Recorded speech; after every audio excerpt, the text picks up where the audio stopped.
Hi guys, I greet everyone specially according to una time. Guys, this video when I carry can go shock una, whereby a woman is being forced to marry a dead body wey don kpai go. Now wow, wonder they say shall never end. There are many things that is happening in this present dispensation, in this world. If you never see na because you never reach there. Person wey don kpai, wey don bury go. Una come force one woman wey make it dey marry her. Me, I think say if woman dey marry somebody now for lifetime, so that if the person kpai, they go ask the woman for some tradition wey they do all those kind one. They go ask the woman, you see one marry for this family, choose any other man that you think you can get married to. If you choose and you go marry. Some of them go talk say no, they won't marry to their children. That is the meaning that they don't want to marry any other man. They want to remain in the family and take care of their children. But for you to come and tell somebody may they marry dead body, as at when the person they alive, he proposed to this girl. This is the story, how the story go. This particular girl, when I carry the video console, in a particular community, the girl, when the guy there like they toast the girl, it does signify the interest to marry the man. So they can't say war day. The guy can't say they go war. The girl can't beg and not go war. We just want to start our own life. What about if you not come back? You know, guy now, nobody they correct them what they hear. The guy can't go the war. The mama talk to her, you know go. Before they could say Jack or the war front, they talk by the guy. Now he buy body, they carry can't give the family. The guy cry and everything. The guy say won't go. They say no go. Make it try marry the buy body so that he go feed born children for the man. So that the man wake by for that war, make it lineage no finish. Guys. Hey. Wonder they say the nature never end. Not be say you don't even marry the girl where you dey alive, or you don't go buy for somewhere you can't come. They can't force the girl to marry the buy body. And so the girl can't struggle, say no go do. At the point she can't convince herself she gonna stay. Even when her family they talk to her, she can't dey. As the guy don't buy, so not be say the guy dey alive, or you go come they marry buy pot person. She go outside, go the shook, only go know where she for the shook. Come born one pikin, born two pikin. They say na for the kpai person go dey answer the kpai person name. But biologically, not be the kpai person get the body. What is happening? People are still practicing this kind of archaic thing. Person wey kpai you don't kpai now. Wonder they say shall never end. Person wey don't kpai, they don't bury body, don't decay. Una go tie one young prominent girl for ground. Make it a marry by body. They go outside, they go shukuli, they carry pikin, can't get dead body. Guys, if I they talk this story, no, which is that me the frame man, not be me. Una officer they lie. Guys, join me and watch this funny video of a lady that was forced to stay and married to a by body while she go outside to source for bucklistic and come and say that the man get her. Guys, wonder they say shall never end. Watch this video with me, guys. And I started telling is Indego Oputimo community in Ebonyi State, Nigeria. For over 50 years, this community has been at war with Osogbo Esato, a community in Cross River State, due to land dispute ownership. In a bid to encourage these young men in Indego, known as warlords, young girls were forced to marry and bear children for them, even in their death, in order to continue their bloodline.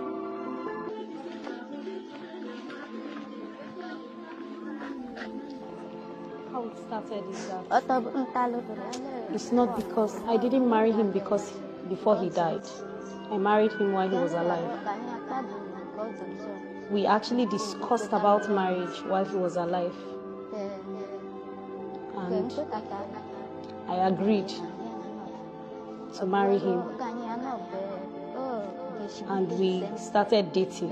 While we were dating, then the war broke out and they started talking about him going to fight. And he started preparing to go to war. Then I started discouraging him, same as his mother. We both did not want him to go for the war. And then the traditionalists, the traditional rulers said that women had no say as to who would go to war or not. Because if we did, then the person who would have succeeded would not succeed at the war.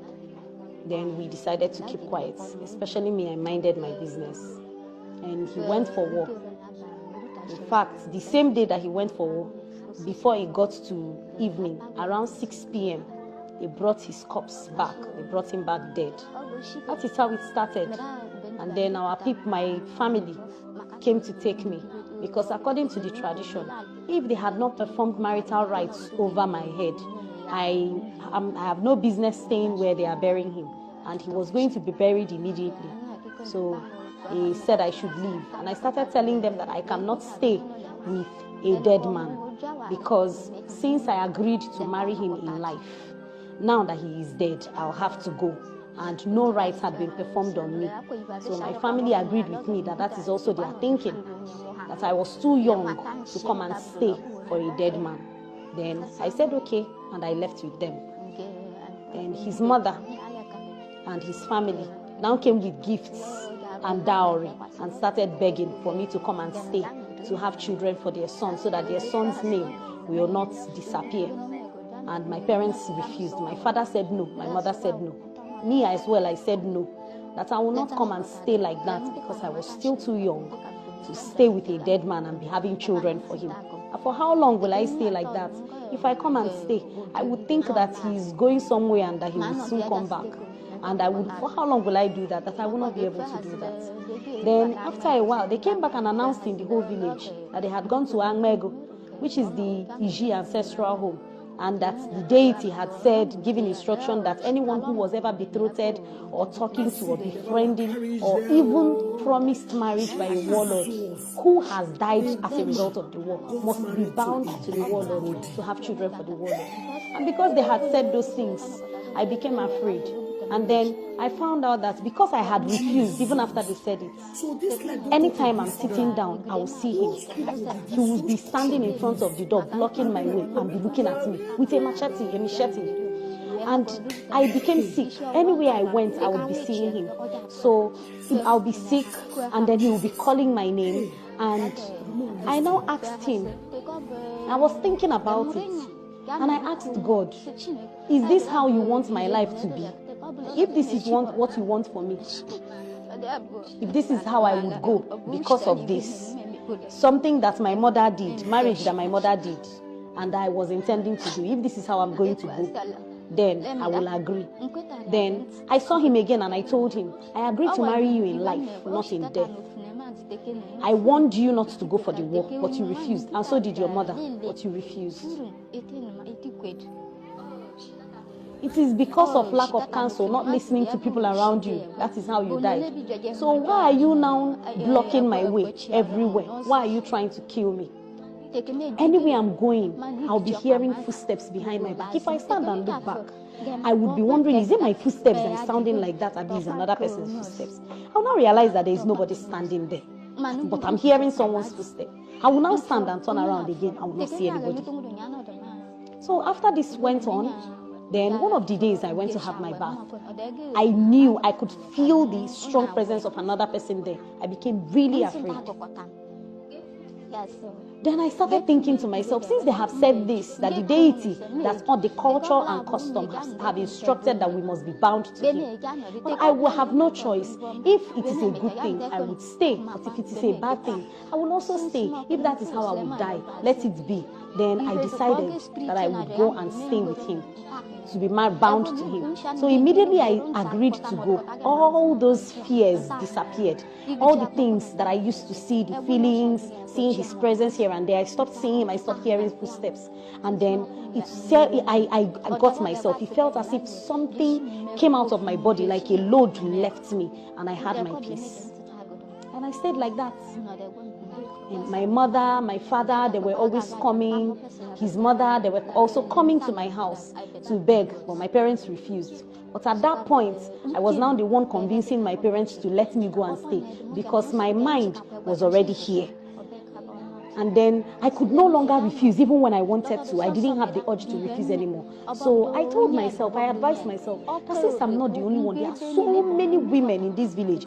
Almost every woman you see, that their husband is dead, or even that they've had children. Me, I have not had children, and there are so many like me. That if that is what God wants, then I'll come and stay. If that was not what God wanted, He would not have allowed him die. Even if it means that the bullet will cut his leg, at least he would have been alive. We'll be using crutches. And if he's begging to eat, we will be begging. We are not better than those that are begging. Or let us be suffering, it would have been better. We are not better than those who are suffering. Well, since I've been staying like that, but God has been faithful. That is how it happened. As for my children, it is the dead man that is traditionally their father. Even though none of the children belong to him, because me and him, we had not even done anything. When I decided to come back and stay, that's how I now had the children. So my father was suggesting that his younger brother should marry me, but they refused. And I also refused because the younger brother is not the one that suffered for me. But he, even then, when it was being talked about, he also started appearing to his younger brother, wanting him to remove his hand from his woman so that he should go and marry his own woman. Then that he suffered over my head for me and him to stay, so that he's not going to let me go. So I now stopped. His younger brother stayed away from me. So it is from other men that I had these children for him.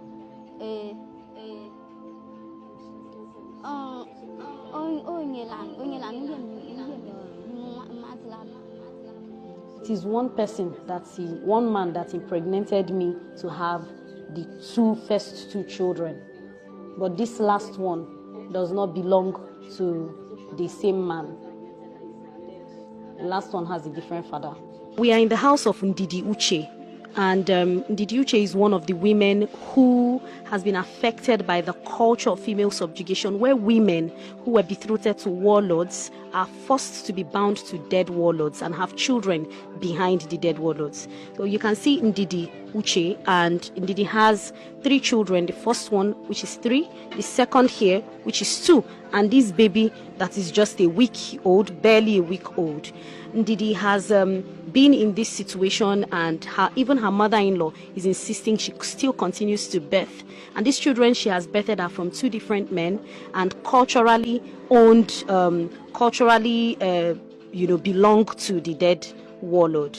Ndidi is very much afraid because she has been told that if she refuses to stay and continue bearing children from different men for this warlord, that the deity that is worshipped by her community will kill her. So for fear of being dead or being killed or going against the custom and tradition of her people, Ndidi has stayed in this situation where she can barely feed and dependent on her mother-in-law, who makes the rules, and whether or not she likes to, Ndidi is remaining here. But Ndidi has shared with us that she's willing to, if there is any opportunity for her to get a skill or a job and leave this situation, she's willing to take her children with her and find another place to live for a bit of freedom. Ndidi is one out of many young girls and women whom we found to be in this situation, and as you would see in our subsequent interviews. I'm not working, I'm not doing anything. The way we feed is through his mother, because his mother is a native doctor. So it's based on whatever people bring for her. That's how we feed, put food in our mouth. But when it comes to my children, it's very difficult for me. Very, very difficult for me. In fact, when I sit down, I'm always crying because there is no way for me to get any personal money for myself and my children. Like if my children are sick like this, I'll have to go and work. There's no place for me to get money to help them. Is that I go to work, farm for people, cut grass, or do menial jobs. That's the only way I get money. Or except my mother supports me to give me money, then I can take my children to the hospital. If not, there is no way. The men that slept with me to have my children, they don't help. In fact, sometimes when they even help at all, it's after I have begged and begged and begged, and then maybe they decide once in a long while when they give me anything. This is Melva Nkechi, a young lady who runs an NGO called Catch Them Young Initiative, which she has used to support many of those girls with her limited resources. Melva currently has a plan to build a safe home for these girls and empower them with economic skills, so she's currently seeking a support.